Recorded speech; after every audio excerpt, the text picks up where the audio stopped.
hard to define creativity, I feel. And to me, there are three key terms here. The first is imagination. Now, imagination to me is the wellspring of all of this. Imagination is the most extraordinary power. And so far as we can judge, only human beings really show it in anything like the degree that we do. I mean, other species may have imaginations, but it's not obvious in quite the same way.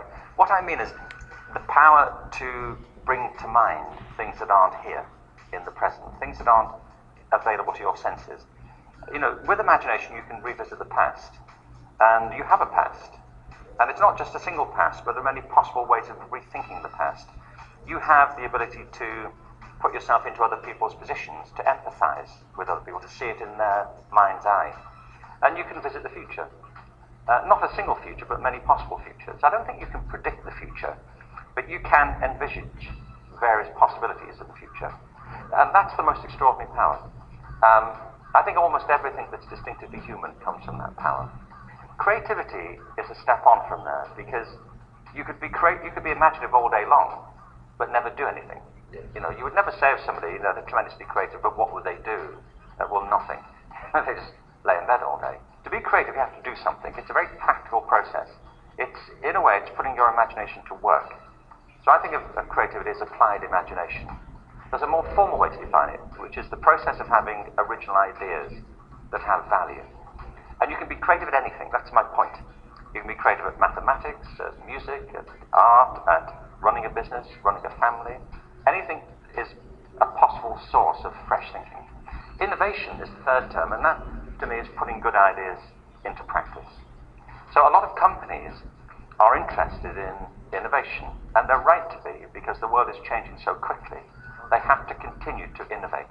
But you can't go straight to it. To innovate, you have to have a process of creativity, and to have that, you have to be able to foster and encourage imagination. And that's where it goes wrong for lots of organizations. And I think for individuals, they stop nourishing their imagination.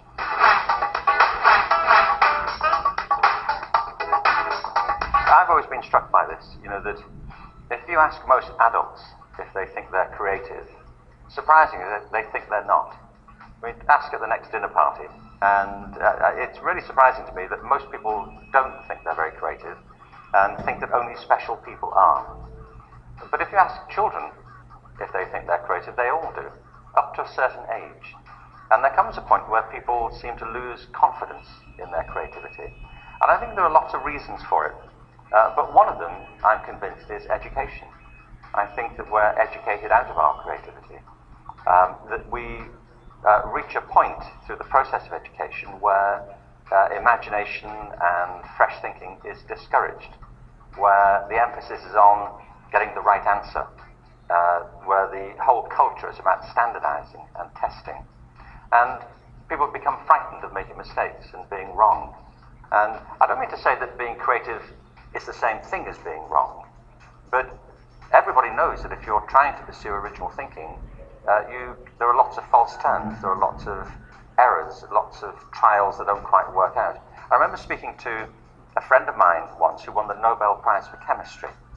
I have not won the Nobel Prize for Chemistry, and I was never very good at chemistry, but he clearly was. And I asked him one day how many of his experiments failed, and he said about 98% of them.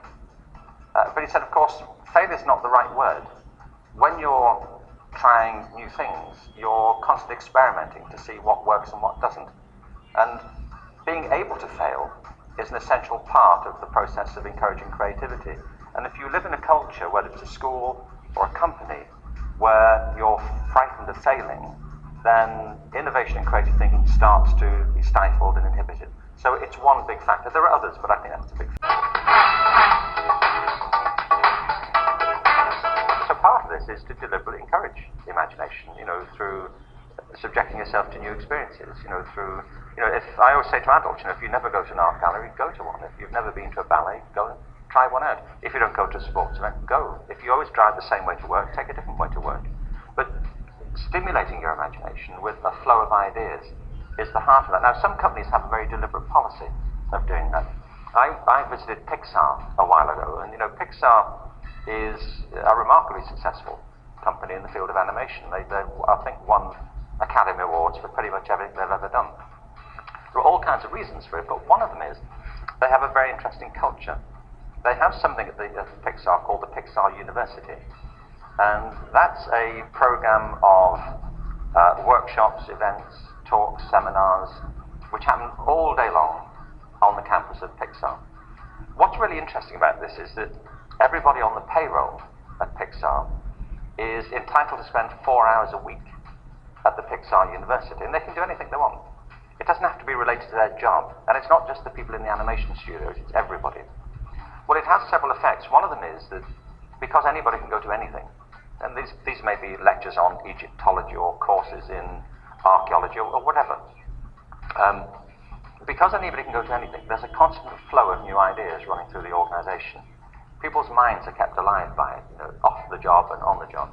And the second thing is because anybody can go to anything, people are constantly running into each other from different parts of the organization. So it creates a bonding culture of the organization, a sense of a common culture. So it's a very deliberate way, I think, of keeping people's minds active. If you look at other companies like Procter & Gamble, for example, who are in a whole range of products and commodities of various sorts, they have a very different strategy for innovation. They have a whole series of kind of innovation pods, where people come together from different parts of the organization, and often they work with agencies outside the organization. I was looking recently at Cisco Systems. John Chambers there was talking recently about his changing style of leadership at Cisco, which is a highly successful internet company, but they've now moved into these flip camcorders. What they deliberately do there is bring together cross-disciplinary teams. The whole emphasis is on collaboration. And this to me is really important, that creativity is about making connections, about seeing relationships, about opening up new possibilities. And if you have an organization, and it could be a school or a company, where all the different disciplines are kept separate from each other, where people only talk within their own specialism, it's much less likely that you'll get that sort of spark of innovation that comes from people comparing and exchanging ideas across the different fields of activity, the different disciplines. So a big bit of it for me, for leading a culture of innovation, is to recognize that real creative thinking isn't solo. It's not an individual performance. I don't mean it never is, but much more often, innovation and creative thinking comes from people collaborating, from working in teams. And it's one of the other ways, by the way, in which you get stifled in education, because people are assessed as individuals rather than working collaboratively. And if you really want that spark of creative culture, it comes from the mixing together of people's ideas.